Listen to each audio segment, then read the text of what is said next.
ำอธิษฐานจิตถวายเทียนพรรษาและถวายผ้าไตรจีวรให้ตั้งนะโมสามจบแล้วกล่าวว่าด้วยบุญกุศลที่ข้าพเจ้าได้ถวายเทียนพรรษาไว้ในพระพุทธศาสนาถวายผ้าไตรจีวรแก่พระภิกขุสงฆ์ด้วยการสะสมบุญครั้งยิ่งใหญ่นี้ขอให้เป็นพังรวยตลอดกาลร่ำรวยทุกชาติร่ำรวยทุกโอกาสที่ได้เกิดมาสร้างบารมีขอให้บุญในครั้งนี้จงดลบันดาลให้ข้าพเจ้ามีชีวิตที่ร่ำรวย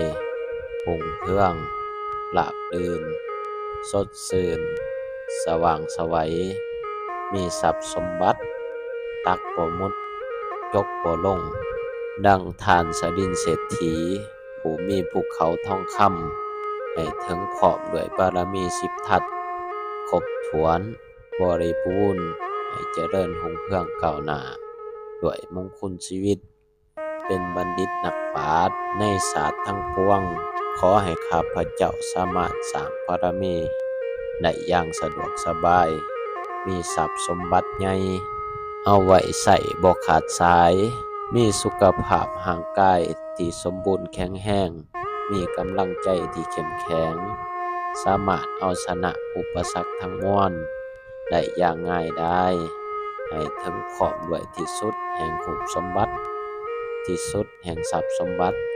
ที่สุดแห่งคุณสมบัติที่สุดแห่งบริวารสมบัติลาภยศสรรเสริญสุขและนิพพานสมบัติขอความปรารถนาของข้าพเจ้าทั้งปวงนี้จงเป็นผลสำเร็จจงเป็นผลสำเร็จจงเป็นผลสำเร็จในวันนี้ในวินาทีนี้เป็นอัศจรรย์ทันใดและติดโตของข้าพเจ้าไปในทุกภพทุกชาติตราบกระทั่งถึงที่สุดแห่งธรรมเถิดนิพพานะ